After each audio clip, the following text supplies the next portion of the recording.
Hello hello students of 7th standard English बाल भारती का lesson 3.6 think before you speak अभी हम देखेंगे। बहुत सुंदर सा लेसन है ये। थिंक बिफोर यू स्पीक मतलब कभी भी हमें बोलने के पहले सोचना चाहिए।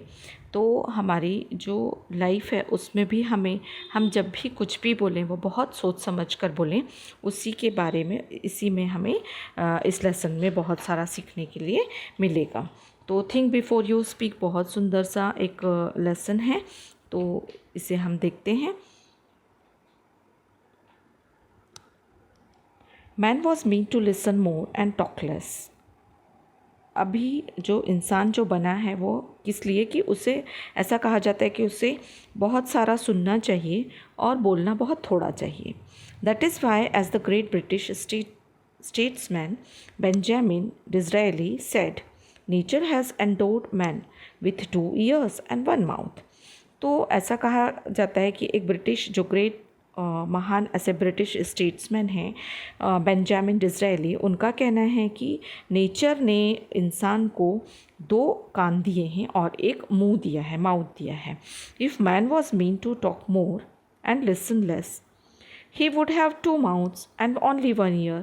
अगर मैन को मतलब इंसान को ज़्यादा बोलना चाहिए ऐसा रहा होता तो इंसान को 2 माउथ मिले होते और एक ही कान मिला होता, है ना। तो नेचर ने हमें क्या दिया है, एक माउथ दिया है, 2 कान दिए हैं। इसका मतलब है हमें ज़्यादा सुनना चाहिए और कम बोलना चाहिए। ठीक है। Imagine how we would have looked, how strange with 2 mouths on the 2 sides and 1 ear at the center. अगर हम इमेजिन करें अरे कि इंसान को 2 माउथ मिले हैं, अब वो 2 माउथ कहाँ होंगे, कानों की जगह पर, और 1 ईयर मतलब सेंटर में जहाँ अभी हमारा माउथ है वहाँ 1 ईयर। अगर ऐसा होता तो इंसान कैसा दिखता। तो इस तरह से एक काल्पनिक जो बात है हमें यहाँ पर बताई गई है कि हमें 2 कान जो नेचर ने दिए हैं ज़्यादा सुनने के लिए दिए हैं, एक माउथ दिया है वो थोड़ा बोलने के लिए, मतलब बोलो थोड़ा बोलो अच्छा बोलो इसलिए दिया है।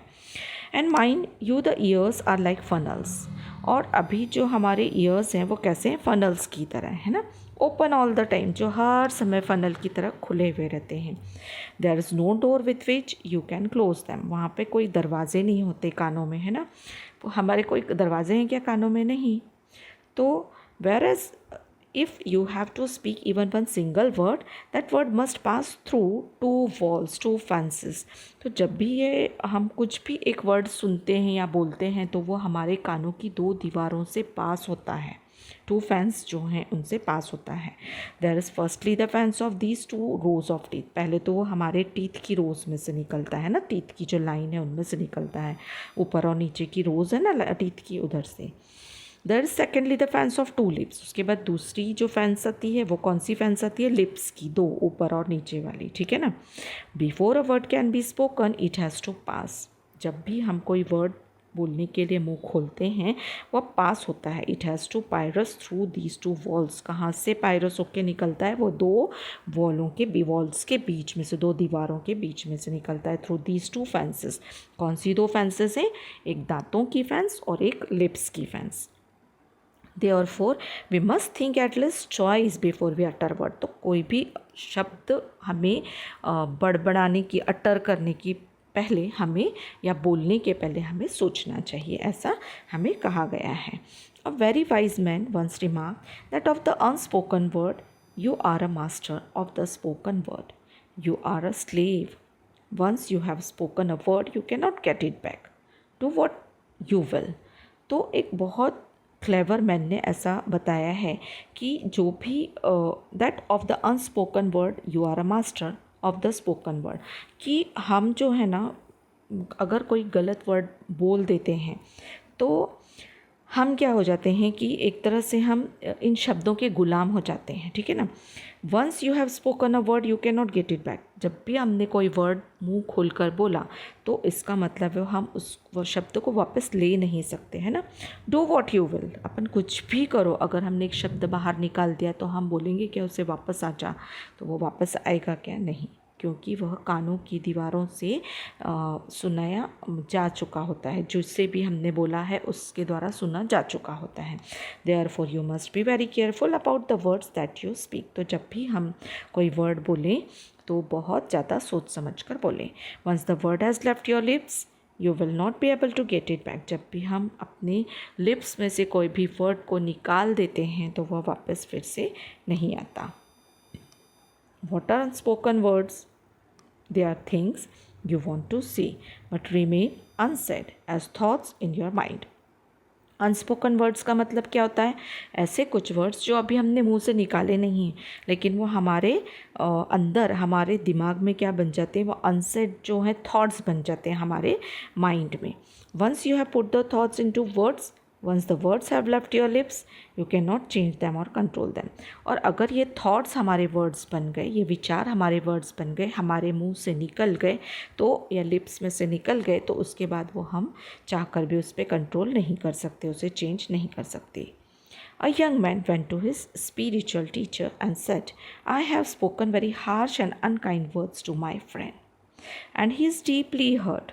एक यंग मैन था, वो अपने स्पिरिचुअल टीचर के पास गया, जिनसे वह अध्यात्म का जो भी ज्ञान था वो लेता था। उनके पास गया और बोला कि मैंने अपने एक फ्रेंड को बहुत ख़राब ऐसे वर्ड्स बोले जो मुझे नहीं बोलने चाहिए थे, और उससे मेरा जो फ्रेंड है ना उसको बहुत गहरा धक्का लगा है, हर्ट हुआ है उसको। I am afraid I have lost my friendship with him. और मुझे बहुत डर है कि मेरी अपनी फ्रेंडशिप जो है वह खो जाएगी, ख़त्म हो जाएगी। How can I make amends? तो मैं उसमें किस तरह से सुधार करूँ, किस तरह उसको अमेंड करूँ। The vice teacher gave him a fresh sheet of blank paper. अब जो वाइस टीचर थे, जो बुद्धिमान टीचर थे, उन्होंने उसको एक शीट दी, एक पेपर दिया, ब्लैंक पेपर, और एक पेन दिया। He said to the young man, उन्होंने उस यंग मैन से कहा, write down on this paper all the harsh things you said to him. इस पेपर पर तुमने जो भी गलत शब्द बोले हैं उन्हें लिख डालो। The young man did as he was told. जैसे उस टीचर ने कहा था उस तरह से उस यंग मैन ने सारे वो जो हार्श वर्ड्स थे, ख़राब वर्ड्स थे, सब उस पेपर पे लिख दिए। And showed the paper two the teacher, और टीचर को उस पेपर को दिखाया। Now tear up this sheet of paper into as many small bits as you can, the wise teacher said. अब टीचर ने कहा कि ठीक है, अब इस शीट के जितने भी छोटे टुकड़े हो सकते हैं उतने छोटे टुकड़े कर डालो, मतलब इस शीट को फाड़ दो। जितने भी पेपर में तुम फाड़ सकते हो, जितने भी पेपर उसके छोटे छोटे टुकड़े कर सकते हो कर दो। Soon the single sheet was torn into 100 tiny bits of paper, और जल्दी ही उस शीट के बहुत सारे टुकड़े कर दिए गए। Throw the bits out of this window, the teacher told him. अब टीचर ने कहा कि अब इन टुकड़ों को, जो भी तुमने टुकड़े किए हैं शीट के, उसको इस खिड़की से बाहर फेंक दो। That was easily done. अब यह तो बहुत आसान था कि टुकड़े किए पेपर के और खिड़की के बाहर फेंक दिए। It was a windy day, वो उस दिन बहुत हवा चल रही थी, विंडी डे था। The tiny bits were scattered far and wide even as the young man watched. तो उस यंग मैन के देखते देखते वो सारे बिट्स ऑफ पेपर, जितने भी टाइनी जो छोटे छोटे टुकड़े उस पेपर के थे, वह सभी हवा में उड़ गए खिड़की के बाहर। Now go out into the street and collect as many bits of the paper as you can, the teacher ordered him. अब टीचर ने उसको उस यंग मैन को ऑर्डर किया, आदेश दिया कि जाओ, अब उस रास्ते पर जाओ जहाँ पर तुमने यह सारे पेपर के टुकड़े फेंके हैं, जाओ और उनको कलेक्ट करके लेकर आओ, उनको सबको चुनकर लेकर आओ। The young man was taken back, but that will be difficult, he stammered.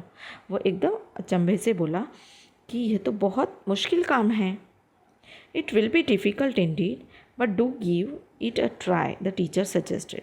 Teacher ने उसे समझाया कि ये मुझे मालूम है बहुत मुश्किल काम है, लेकिन फिर भी तुम जाओ और ट्राई करो। The young man went out, young man जो था बाहर गया। He return half an hour later exhausted. वो आधे घंटे के बाद एकदम हक्का बक्का, जैसे एकदम गड़बड़ाता हुआ अंदर आया। He had not been able to get hold of a single torn bit from the paper he had torn up just a while earlier. वह वापस लौटा, लेकिन उससे एक भी पेपर का जो टुकड़ा था, फटे हुए उस पेपर का एक भी टुकड़ा उसके हाथ नहीं लगा, जो उसने कुछ ही क्षणों पहले फेंका था। This is what happens with the spoken words, the teacher said to him. तो टीचर ने उसे समझाया, यही सब अपने बोले हुए शब्दों के साथ होता है। Once you have spoken the words aloud, it is very difficult to take them back. तो यही हमारे शब्दों के साथ होता है, जब हम इन सब शब्दों को अपने मुंह से बाहर निकाल देते हैं तो वो इस तरह इन हवाओं में इस तरह से इस वातावरण में फैल जाते हैं कि उन्हें कलेक्ट करना फिर मुश्किल होता है। तो टीचर ने क्या समझाया कि जिस तरह से हम उन पेपर के टुकड़ों को कलेक्ट नहीं कर पाए क्योंकि वो हवा में फैल चुके थे, उसी तरह अगर एक बार भी हमने कोई गलत वर्ड अपने मुंह से निकाल दिया तो इस वातावरण में वो इस तरह से फैल जाता है और सुनने वालों को भी इस तरह से सुनाई देता है कि उसे हम दोबारा कलेक्ट करके अपने मुंह के अंदर वापस नहीं ला सकते। ठीक है ना। तो एक जब भी हम बोलें बहुत सोच समझ कर बोलें। Therefore learn to think before you speak in anger. तो जब भी बहुत हमें गुस्सा आ रहा है तो गुस्से में भी हम ऐसे कोई हार्श वर्ड ना निकालें कि जिसके लिए हमें जिसे बोलने के बाद में हमें बहुत पछताना पड़े। तो यहाँ पर एक और बात हमें समझाई है सॉक्रेट्स के बारे में। बहुत एक दार्शनिक हो चुके हैं बहुत बड़े। तो Socrates was one of the wisest man of the ancient world. तो बहुत प्राचीन समय में सॉक्रेट जो थे बहुत वाइजेस्ट बुद्धिमान ऐसे इंसान माने जाते थे। Many were the youths who leaves he influenced for the better. जितने भी यूथ उनके इन्फ्लुएंस में आ जाते थे, उनके साथ रहते थे, वो सब उनकी बातों से बहुत इन्फ्लुएंस रहते थे, प्रभावित रहते थे। Socrates counselled his disciples to keep their mouth shut and speak only when absolutely necessary. तो सॉक्रेट्स जब भी काउंसलिंग करते थे, जब भी वो समझाते थे, तो हमेशा ऐसे बोलते थे कि अपना जो मुंह है ना हमेशा बंद रखो और उसी समय खोलो जब बहुत ज़रूरी हो बोलना। O wise one, how may we know when it is right to speak, they asked him. तो उनके जो फॉलोअर्स थे वो उनसे पूछते थे कि हे बुद्धिमान व्यक्ति, हे बुद्धिमान इंसान, हम कब बोलें, कौन सा राइट समय है जब हमें बोलना चाहिए, इस तरह से उनसे पूछते थे। तो वो क्या कहते थे, open your mouth to speak only after you have asked yourself 3 questions. तो वो समझाते थे कि देखो, अपना मुंह खोलने के पहले अपने आप से 3 क्वेश्चन करना। And received an affirmative answer to each of the 3, replied Socrates. Socrates ने क्या कहा कि 3 क्वेश्चन करना और उसका जो आंसर है वो तुम्हें अफर्मेटिव, हमेशा अच्छा, सही, ऐसा ही मिलना चाहिए आंसर, तभी तुम बोलना। ठीक है।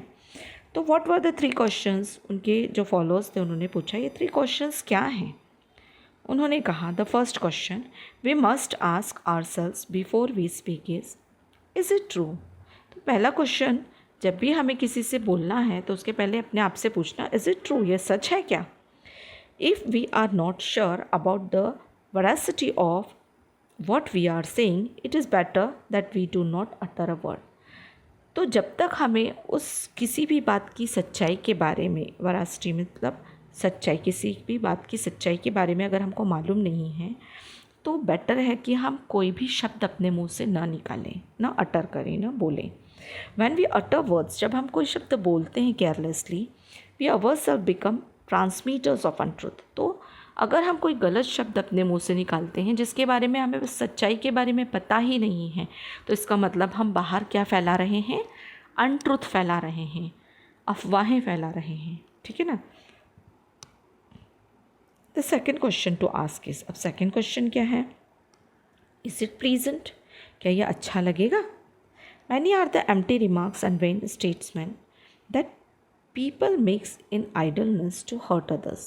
हम जब भी बहुत ऐसे ही बैठे रहते हैं, जब हमें कोई काम नहीं होता तो हम अपने ही कई लोगों के बारे में ऐसी धारणाएं बना लेते हैं, ऐसे विचार बना लेते हैं कि उन्हें हमेशा नीचा दिखाने के लिए कुछ कुछ ख़राब विचार अपने थॉट्स जो हैं अपने मन में क्रिएट कर लेते हैं। तो कभी भी बोलने के पहले उस व्यक्ति को बोलने के पहले हमने ये सोचना चाहिए कि अच्छा लगेगा क्या ऐसा बोलना, कि जिसके बारे में हमें मालूम ही नहीं है, गलत धारणाएं हमने बना ली हैं, गलत थॉट्स क्रिएट कर लिए हैं, तो उन्हें ऐसा बोलना अच्छा लगेगा क्या, अच्छा दिखेगा क्या, प्लीजेंट लगेगा क्या। So it is better that these unpleasant words remain unspoken. तो ऐसे अनप्लीजेंट वर्ड्स जो हैं, जो हमने अपने मन में क्रिएट कर लिए हैं, बेटर हैं कि हम वह अनस्पोकन रखें, बोले ही ना, अपने ही मन में रखें। ठीक है ना। The third question according to Socrates is it useful? क्या अगर हम कुछ बोल रहे हैं तो वो यूज़फुल है क्या? कभी कभी हम देखते हैं कि कोई कोई बातें किसी जगह पर बोलना लाभदायक नहीं होता, यूज़फुल नहीं होता, तब भी कोई ना कोई बीच में बोलता ही है। जब ज़रूरत ना हो तो भी बोलना, है ना। तो सोक्रेट कहते हैं कि इज़ इट यूज़फुल? जब भी हम कुछ बोलें उसके पहले सोचें कि ज़रूरत है क्या बोलने की, ये यूज़फुल लगेगा क्या बोलना। So is our statement going to benefit the listener? अगर हम बोलेंगे कोई स्टेटमेंट तो वो लिसनर के लिए, सुनने वाले के लिए उसका बेनिफिट है क्या? Will our words bring comfort to someone? हमारे शब्दों से किसी को कम्फर्ट मिल रहा है क्या? Are we likely to help someone with what we say? और अगर हम जो भी कुछ बोल रहे हैं उससे किसी की सहायता होने वाली है क्या? Only in that case should we go ahead and speak? अगर इन सभी का क्वेश्चन का आंसर हाँ है, अच्छा है, तो ही हमें आगे बोलना चाहिए, अदरवाइज़ नहीं। तो ये बहुत सुंदर लेसन था। इसके कुछ मीनिंग्स हैं जो मैंने आपको क्वेश्चन आंसर्स में भी दिए हैं, लेकिन यहाँ भी आप देख लीजिए। काउंसल्ड मतलब एडवाइस करना, गाइड करना। अफर्मेटिव मतलब एक अफर्मेटिव आंसर, यस के रूप में आंसर। वरासिटी मतलब truth. Transmitters, here it means persons who spread something, in this case मतलब किसी भी बात बारे में अनट्रुथ बोलना, यानी अफवाहें फैलाना, है ना, इस तरह से। और रिफ्लेक्ट जो है, have you ever passed on an empty remark और when statements that might hurt someone else, what can you do to avoid doing it again? तो इस तरह से ये लेसन हमें बता रहा है कि हमें कभी भी कुछ भी बोलने के पहले सोचना चाहिए। तो यह लेसन यहाँ पे ख़त्म होता है। अगर आपको मेरा पढ़ाना अच्छा लगता है तो प्लीज़ इस चैनल को सब्सक्राइब कीजिए। शिव अनुजा नाम से यह चैनल है, और ज़्यादा से ज़्यादा बच्चों को शेयर कीजिए जिससे बहुत सारे बच्चों का फ़ायदा हो, और उन्हें भी सब्सक्राइब करने के लिए कहिए। Thank you. नेक्स्ट वीडियो में आप इसके क्वेश्चन आंसर्स देखेंगे।